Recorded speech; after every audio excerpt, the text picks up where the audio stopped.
सुप्रसिद्ध लेखक श्री मनोज दासଙ୍କ द्वारा लिखित पुस्तकटीर नाँ ହେଲା उपकथा शतक।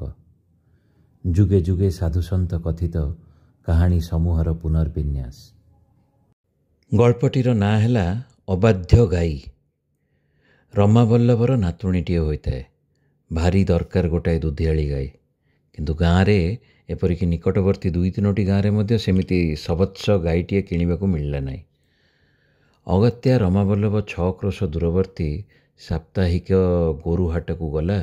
से सावधानिया गृहस्थ बहुत खोजाखोजी परीक्षा निरीक्षा परे यथासंभव दरदस्तूर करी से गाईटीए किणिला। गाईटीर गोटे मनोरम बाछुरी भारी सुधार मने होताए। से मूल्यवान सौदा सरिबा बेलकू बेल रत हाट भांगी गलानी। विक्रेता बापुड़ा टंका धरी बाहुड़ी गलेनी। रमावल्लभ सेतेबेलकू जाई ता गाँ अंचलरू केही आसिचंती कि नहीं जानिबा पई हाट बाहुड़ा लोकंक उपरे दृष्टिपात कला। किंतु सेमिति केही बा ता आखिरे पड़िले नहीं। ठीक अच्छी से गाईटी को धरी एकुटिया जीवारे असुविधा कौन? किंतु असुविधा देखादेला यथा शीघ्र। गाईटी अचल होई ठिया होई रहिला। बहुत टणा ओटरा कले पादे दुई पाद अग्रसर हुए, किंतु तापरे जेमिति को सेमिति। रमावल्लभ ताकू पछरू ठेलिला।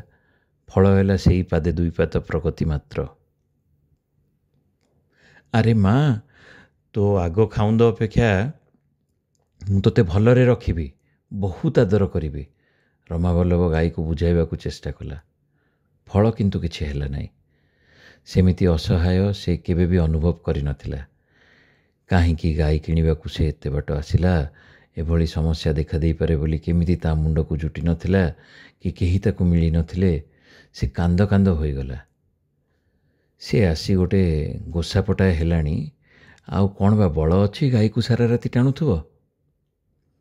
बाबू, गाईटी को घर को नहीं जावाकू चाहछ तो? पचारिले जणे पथचारी। साधुटीए भली देखा जाउथिले। आउ कौन? अधा विरक्ति और अधा आशारे उत्तर देला रमावल्लभ। खूब सहजरे नहीं जाई हब। या कही साधु बाछुरीटी को कोल करी चलिबाकू लागिले। तत्क्षणात् थरे हंबा रड़ी छाड़ीदेई गाई तांको अनुसरण कला। किछि समय उतारू साधु बाछुरीटी को रमावल्लभ को धराई देई हसी हसी विदाय नेले।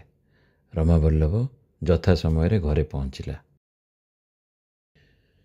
ए कहानीर गोटिए रूपर वर्णना दे श्री विजय कृष्ण गोस्वामी कहती, बाछुरीटी खांटी भक्तर प्रतीक।